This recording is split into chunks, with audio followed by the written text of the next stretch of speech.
तर अशी ही एक वेळ आली की त्यांना नाईलाज असतो पॅनल करावा लागला आणि नाईलाज असतो उमेदवार हुडकून 11th आवरला ह्या इलेक्शनला सामोरं जावं लागलं.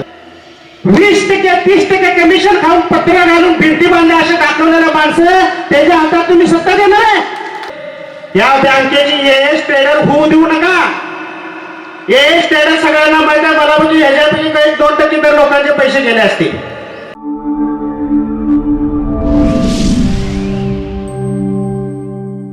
मला एवढंच संबोधित करायचं की हे बँकेची इलेक्शन करत असताना मी 2 वेळा भेटलो. एक वेळ जाऊन प्रकाश देसाईंनाही भेटलो. देसाई साहेबांना म्हटलं जर बँक भेटवत असेल तर मी एकनाथ साहेबांना स्वतःहून सांगतो की तुम्ही देईल तेवढी उमेदवारी द्या. तेही त्यांनी स्वतः जाऊन मान्य केलं. मला वाटते प्रकाश पाटील कोपाडेकर यांना जी आदल्या दिवशी जी केंद्रबिंदू वारणा म्हणून जी न्यूज लागली ती मी स्वतः दिली ती की हे मिटण्याची शक्यता आहे. प्रकाश लय लांबड लावत बसू नका ह्या गोष्टीवर. तर अशी ही एक वेळ आली की त्यांना नाईलाज असतो पॅनल करावा लागला आणि नाईलाज असतो उमेदवार हुडकून 11th आवरला ह्या इलेक्शनला सामोरं जावं लागलं. ही इलेक्शन करत असताना बऱ्याच ठिकाणी पण होत असतात. आज करत्या घरातला कोणी आज सगळी मुली घरातली करते पुरुष आहेत. माझ्या घरातली सगळी महिला बहिणी आहेत. मला एक सांगा प्रत्येक घरातला पुरुष काहीतरी काम किंवा काय आपलं कुटुंब वाढवायच्या दृष्टीनं काहीतरी व्यवहार करायच्या दृष्टीनं आपलं घर प्रगती करायच्या दृष्टीनं माझ्या पोरग्याचा आयुष्यात संसार होईल माझ्या घराचा संसार होईल माझ्या कुटुंबाचा संसार होईल ह्या दृष्टीने जर कुठं तो प्रयत्न करायला लागला की भावकीला किंवा इतर लोकांना ते नजरेत यायला लागतं. आणि ज्यावेळी गाडी 80च्या स्पीडने चढते आणि ज्यावेळी 100 स्पीड लागते त्यावेळी रस्त्यात जाताना लागते की ही गाडी कुणाची चालली.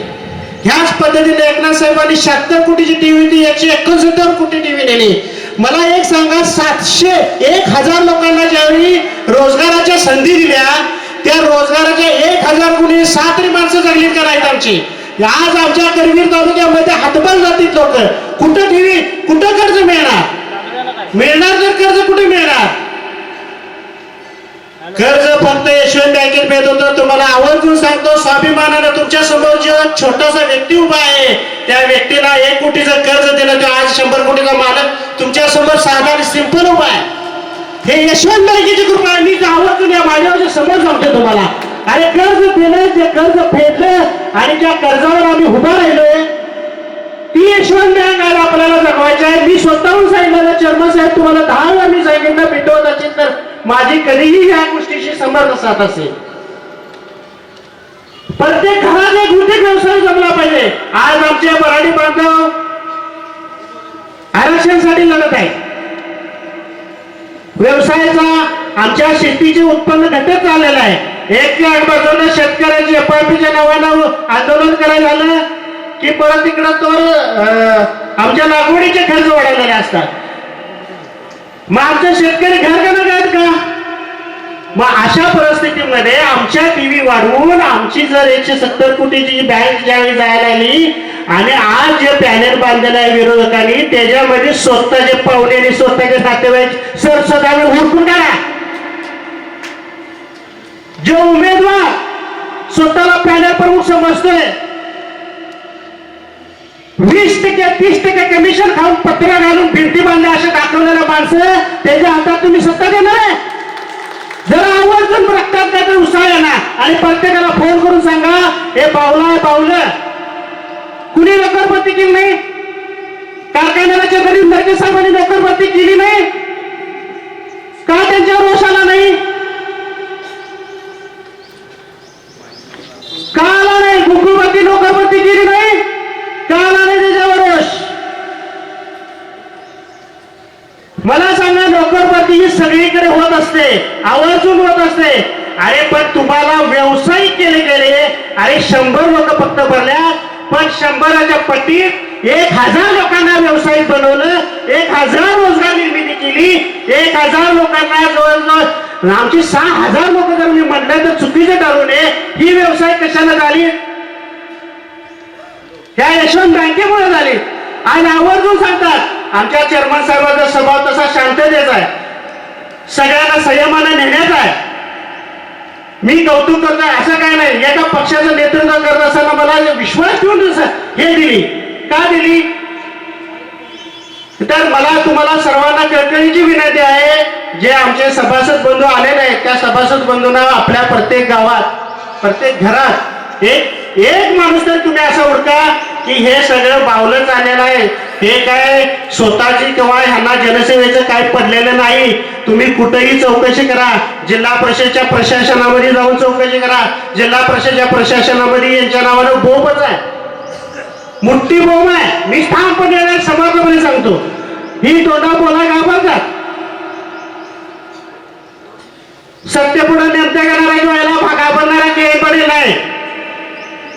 अरे ना तुम्हाला तिथं पाणी काढायची ताकद निर्माण करून दिली 1000 लोकांना, त्याचं काय? माझं घर पुढे नसताना मला जर पैसे दिले आणि मी जर चांगला व्यवसाय केला, चांगले पैसे फेडले, परत पैशाला फेडते. या बँकेची एएस ट्रेडर होऊ देऊ नका. एएस ट्रेडर सगळ्यांना माहिती आहे, मला म्हणजे ह्याच्यापैकी काही 2% तर लोकांचे पैसे गेले असतील. हे जुमला जर तुमच्याकडे आला तर मग बँकेचं काय कारण आहे?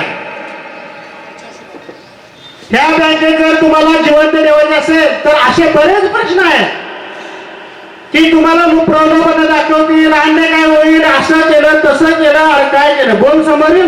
ह्याच्या आधी एटीएमची 13 शाखा ओपन केल्या, त्याचं काय? प्रत्येकाला एटीएम मधनं पैसे काढायची सुविधा दिली, गावोगावी केली. ज्या एटीएम सुविधा केल्या त्या आज बऱ्यापैकी चेअरमन साहेब माझ्यामध्ये भाड्याच्यावरती आहेत. त्या भाड्याच्या घरातल्या रेटवर माणसांची घरं चालतात. त्याचं काय? कधी तरी कळू दे आमच्या सामान्य जनतेला. पैसे मिळवण्यासाठी चेअरमन साहेबांनी केलं. माझ्या पक्षाचे लाडके पंतप्रधान नरेंद्र मोदी यांनी 4 ट्रिलियनची व्यवस्था देशाची आर्थिक व्यवस्था होती, ते आज 4 नंबरची जगात भारताची आर्थिक व्यवस्था केली. आमच्या करवीर तालुक्यातली पश्चिम भागातली 1 नंबरची बँक म्हणून आज संबोधली जाते ती यशवंत बँक. मला चेअरमन साहेब तुम्हाला मी प्रत्येक वेळा कित्येक वेळा बघितलंय, तुम्ही झोपेपेक्षा या बँकेला कधी कधी मला बोलूनही दाखवले की केळी साहेब एवढे पैसे असतात, हे असतात, खूप टेन्शन असते. आणि हा माणूस 18 तास राबते. कधी विचार केला का राबते? मला सांगा, मी व्यवसाय करतोय, माझा वेळ वाया गेला तर मला वाटते की माझा वेळ वाया गेला. काय मिळालं माणसानं? कुठं असं बनवलं? अरे मी मिळवलंय, हो मी मिळवलंय, चला मुंबई कॉर्पोरेट दाखवतो, कुठं सोलापूर दाखवतो, कुठं बाहेर तिथे या टर्नओव्हर दाखवतो. चला आज 1 मिनिटात बाहेरच्या नॅशनलाइज बँका मला पैसे द्यायचे आहेत, पण त्याचा पाया यशवंत बँकेचा आहे. हे आपण विसरायचं का? सगळ्यांना माझी विनंती आहे, यशवंत बँकेत इथे जे आमचे सहकारी आहेत, आपलेच आहेत, अन्य कोण आहेत, हे 10%, 20%च्या काळ्या बाजाराकडे वळू नका. जरा आवर्जून आपल्या नातेवाईकांना खणखणून सांगा, हे 20%, 30%, हे इथं काय 20%, 30% केएन पटेल इथून पुढे तर काहीच या बँकेत जनसेवेसाठी सतत 1 रुपया न घेता बँकेसाठी 24 तास राबायला तयार आहे. आणि इथून पुढे सांगेल की आपण आपल्या सर्व सभासदांना माझी विनंती आहे की आपलं काही अडचण असू दे, इथून पुढे आमचा पारदर्शी कारभार एकनाथ साहेबांच्या येणं चालेल. आणि आम्ही विश्वासार्थ दाद देतो की ही बँक आणखी 169 आहे, तर पुढच्या पंचवार्षिक पर्यंत 400 ते 500 कोटी येईल. नाहीतर ही नॅशनल लेवलची बँक करायला आम्ही प्रयत्न करू, अशी आपल्याला ग्वाही देतो.